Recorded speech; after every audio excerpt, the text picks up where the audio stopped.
All right, so what I want to talk about today is the BTC and what's been happening on BTC and how I actually caught the move down and why I actually foresaw all this coming. So I just wanted to start off firstly on the monthly time frame, and what I wanted to show you guys is that BTC firstly moves in a very fractal manner. So for those that don't understand what fractal means, all it means is when there's something within something. So if you look at the actual trend in a market, that can be fractal. So if that's a daily time frame, for example, and you look at this section within it on the 15-minute time frame, you're also going to see this. So it's an image within an image, which is ultimately what the fractal pattern is. So Bitcoin moves exponentially in the fractal manner. So if we look on the monthly, and I want to go back to 2014. And now I just want you to pay attention to this move here and actually look at the 2014 move. So BTC is history repeating itself. We always get these massive pumps and then these massive corrections in the market before we then exponentially go up again. And as you can see, 2017, same thing happened, went up, went down. And there is no difference in this one, except it's exponential. So now the price obviously reaching much higher. So when we reach the highs of, and I just want to get rid of these for a bit, of March or April, and then we saw this big dip. So I actually did kind of see another big pump coming. Why? Because this is the psychological aspect and psychological factor in the markets, where the market will come back to drive in all these people, drive in more greed, because people just think that this was a correction and now we're going to continue. And this was the stage where, if you recall, a lot of people were calling the BTC 100K. However, it did not really happen. Why? Because all we need to do is look at this high here. And this high here is ultimately above it is just massive amounts of liquidity, and it's just massive liquidity pools. Anyone who breaks this high is just going to automatically assume, especially a lot of beginners who have not traded or been involved in trading, they're going to think that we broke and we're on the way to the upside. They don't understand the concept of liquidity pools, where a lot of people's, firstly, the people who do want to short, their stop losses are going to be lying above here. And the people that do break and want to long, they're going to start taking longs from here. So this over here was the ultimate liquidity grab for me that I saw within these markets. And this actually helped me to see the short incoming. So now what I've also going to point out is, once we got this dip here that we broke below these lows right there that you can see, and we came back, and this was almost the retest of this region right there before last month's close right there. So what did we see from here? Firstly, I want to just open up these drawings. And now what these are, and I'll go down to the weekly. These are the solstices and the equinoxes, which is ultimately the fall in the year based on the planets and their movements. Yes, it might sound weird. However, all I'm using them for is just to see if the market is in an uptrend or a downtrend within that period of time, within that quarter. So as you can see, just from here, so from here we got the bullish, then we got the really bullish momentum, then we got the really bullish momentum. Now, when we got that that one right there in March, we can see how the market created a high and turned around. Next one, we created the low that we never revisited and came back up. Now, this is where we created that high and broke based on the technical analysis. As you can see, it was really pretty much an even quarter right there. And that started setting us up for that reversal that was going to happen there. So as you can see, in this quarter right there, we created a high that we actually never revisited also. And then when this started on the 21st of March, this is where I was seeing a lot of BTC weakness. This is actually where I was shorting from the whole way, because a lot of people were actually considering these 2 weeks right there very bullish, because they thought we broke above these candles there. However, I knew that we were just creating a fake out, and I'll show you on smaller time frames before going to the downside. So now I'll just move on to my other chart where I've showed a lot of people these key levels that I've derived. So I've derived these key levels in the markets where pretty much I went to 2017. I found a major high low, which was the 3,400, rounded them off, 3,400, 14K. I found the midpoint between them, and I pretty much just drew even, you could call them support and resistance key levels all the way up, because obviously I have no data to base it off in the previous history. There is nothing to the left. So these key levels were actually great at helping me. And as you can see, once we reach into these high levels there, that was another reason that helped me see that 67, 60K, 68 mark up there as that liquidity grab and where we might stop. Now, I'm going to move down to the smaller time frames, and I'm actually just going to delete a few things.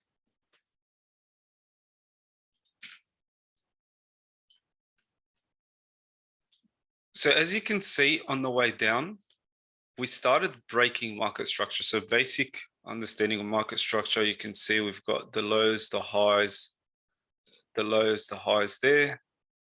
And then you can see we actually started shifting that structure there. And you can see how these key levels here are acting as really amazing zones that you can actually base your trades within. So once you break it, you go to the next. And then once you break it, you go to the next. And then you find yourself trading within these key levels there. Now, this is where I'll show you where I started seeing also a lot of shorts that helped me see this most recent dump right there.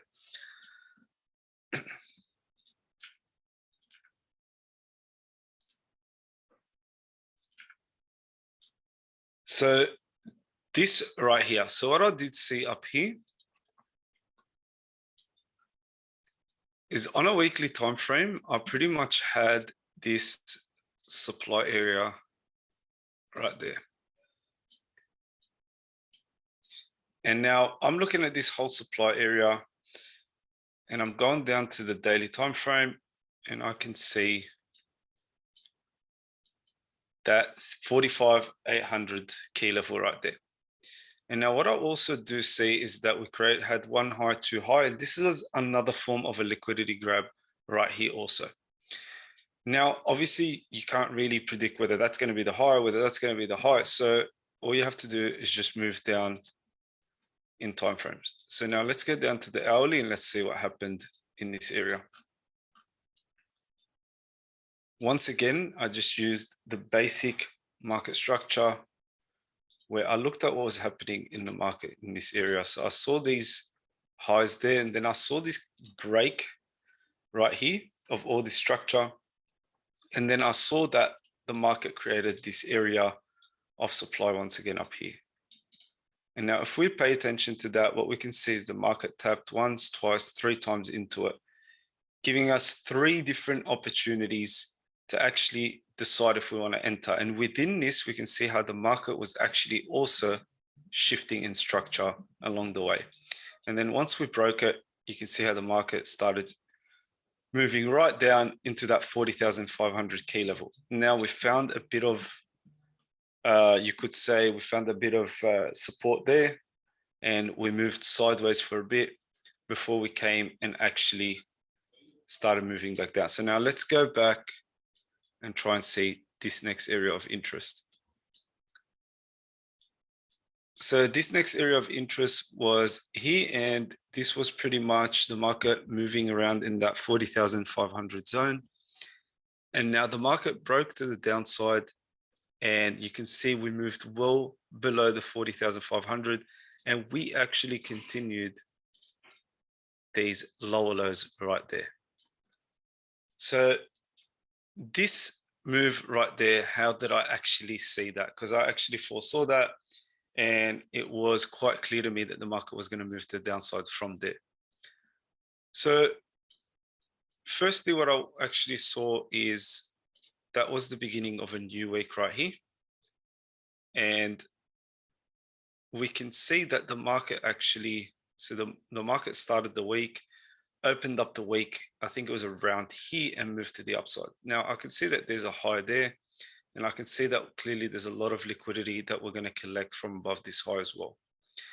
Now, being below that 40,500 mark as well was another reason that I was kind of looking at trading this, and I was actually taking into consideration these lower highs as well. So I was looking as this high shouldn't really surpass these two, and I was looking at my stop loss actually up here. I think it was around the 41k mark, because the way I looked at it was, if we do break the 40,500 and the 41, there's going to be a big chance that we're probably going to reach all the way up in here, and then I would have reconsidered my decision up here. Now, another thing that I actually took into consideration is these, they're called Gann fans, and there's a specific way to draw them. You can't just really place them. As you can see, I've placed them at this spot right here, and they're drawn according to the lunar cycles. And this one angle pretty much, so that's my 45-degree angle right there. And what I did see in here is that for the market to actually remain to the downside, it's going to have to actually remain below this 1 line. And as you can see, that's what started happening. That's actually what happened right there. Now, also, let's go on to smaller time frames.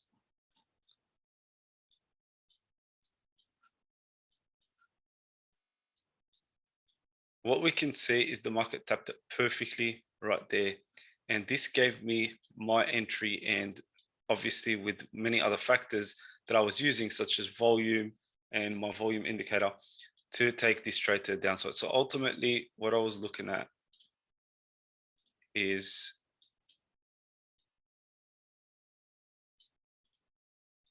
an 1100 stop loss. And if I was targeting, I would have been targeting the 35,200. However, why did I not target only the 35,200 and I targeted the 29,900? Because if we look at the past,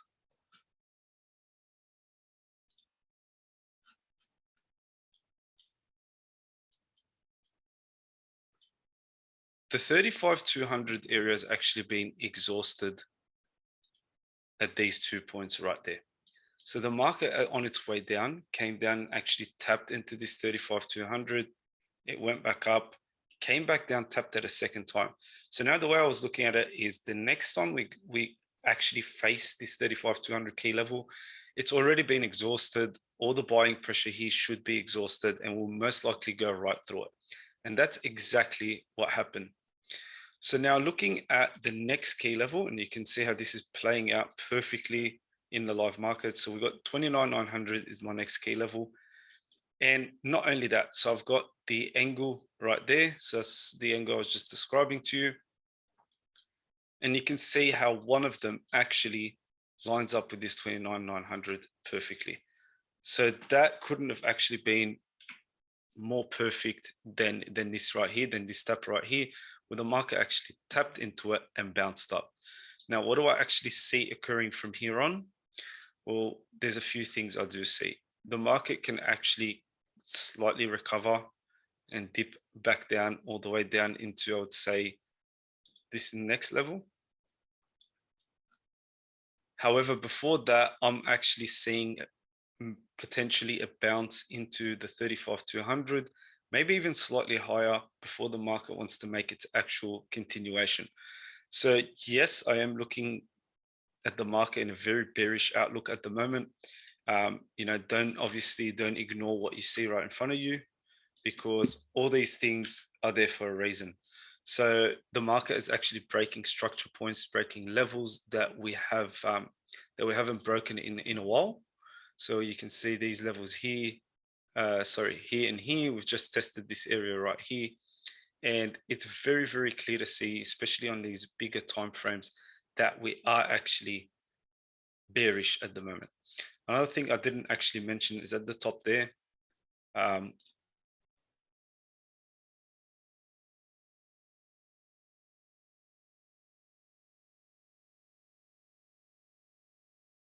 Another thing to clearly see is the major in terms of price, lower high into a bearish divergence, which was obviously another reason, another confluence to add. So that's pretty much it. I'm not going to go into much detail in terms of the angles and stuff. I just wanted to give you guys a quick recap on all of it, and I hope you guys found it useful.